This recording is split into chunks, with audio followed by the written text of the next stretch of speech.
नमस्कार।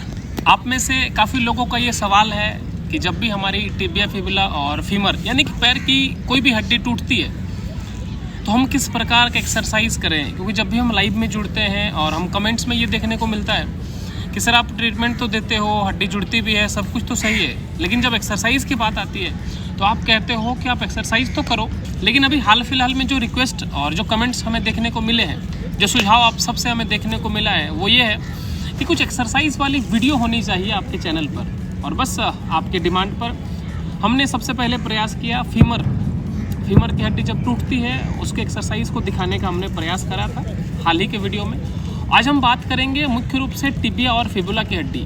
जब हमारी टिबिया और फिबुला यानी कि घुटने के नीचे की दो हड्डियाँ टूटती है, उसके बाद हमें हड्डी को जोड़ने के लिए, हड्डी को मजबूत करने के लिए किस तरीके के एक्सरसाइज करने चाहिए, कौन कौन से एक्सरसाइज हम करते रहें ताकि जो हमारा घुटने वाला जो एरिया है ये जाम ना हो, स्टफ ना हो और पैर हमारा बराबर तरीके से चलता रहे और जल्द से जल्द हमारी लिंपिंग भी ख़त्म हो, हड्डी भी जुड़े और हड्डी जुड़ने के साथ साथ मजबूत भी।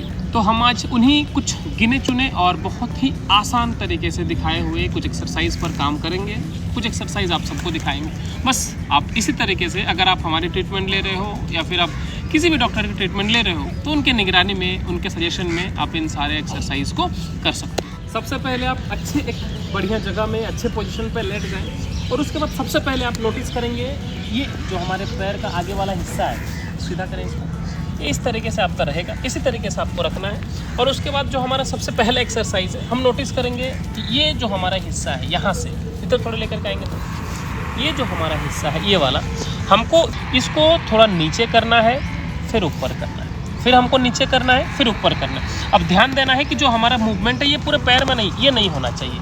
जो हमारा मूवमेंट है वो ऐसा भी नहीं होना चाहिए। हमारा एक्चुअल जो मूवमेंट होना चाहिए वो पर्टिकुलर इसी एरिया से हिलना डुलना ये होना चाहिए। इसको लगभग आप 15 से 20 बार कर सकते हो एक स्लॉट में। हम अभी सबसे पहले 5 से 8 बार आपको करके दिखाते हैं, आप इसको 15 से 20 बार करोगे। स्टार्ट करें।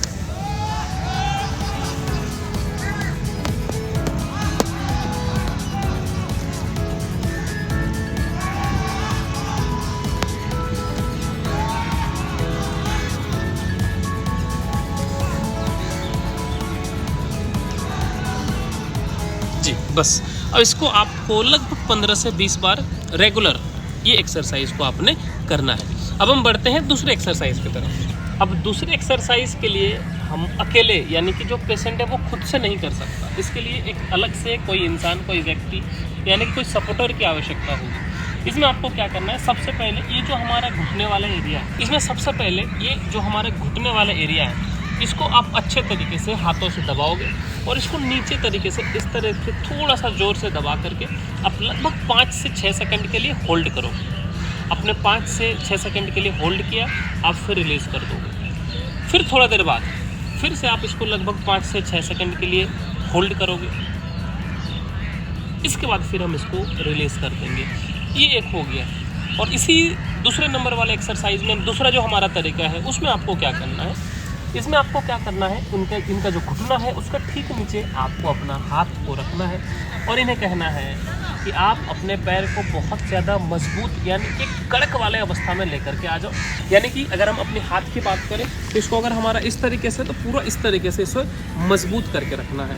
तो इसे आप क्या करोगे, इस तरीके से नीचे अपना हाथ को रख करके मजबूत कर लें, इसको कड़क कर लें, इसको बस इस तरीके से रखें कि हमारा ये पूरा सीधा रहना चाहिए और ये हमारा पैर और ये दबा हुआ लगना चाहिए। इस तरीके से भी आप इसको लगभग 5 सेकंड तक होल्ड करो और सेम प्रोसेस आपका इस पैर में चला जाएगा। लेकिन उस वक्त आप इधर से नहीं करोगे, आप उधर से घूम करके अब सेम चीज़ आप यहाँ पे करोगे। पैर को सीधा कर लें, कड़क कर लें,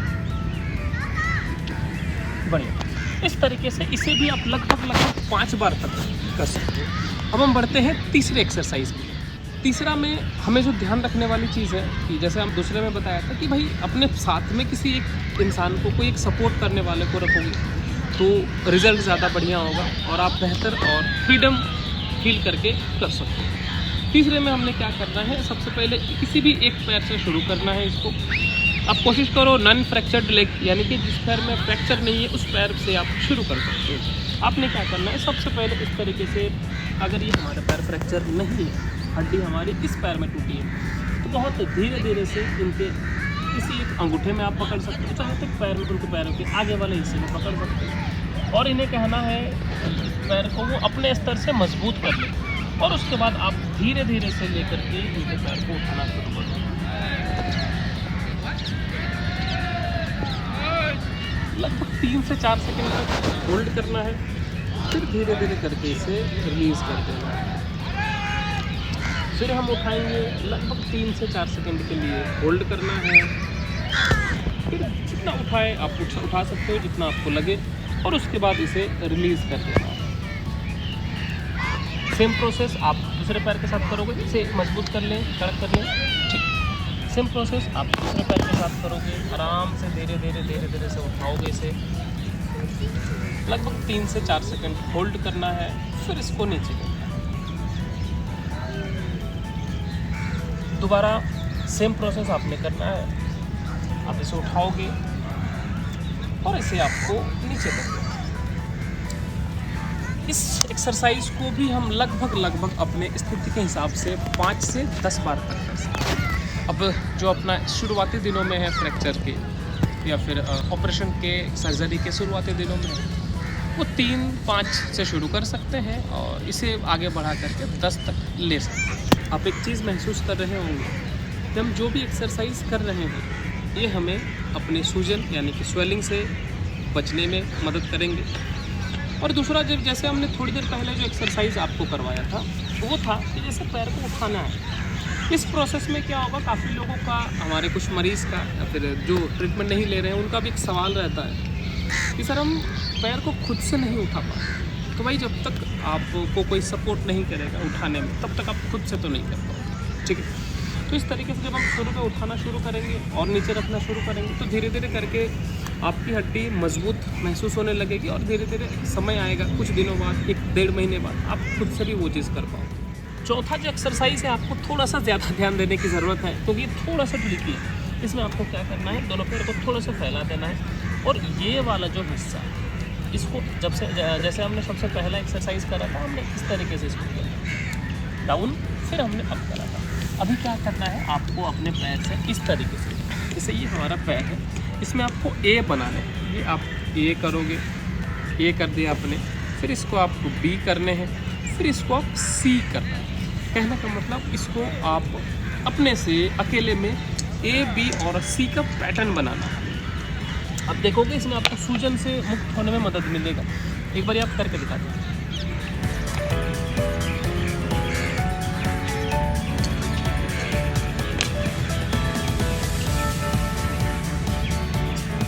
इससे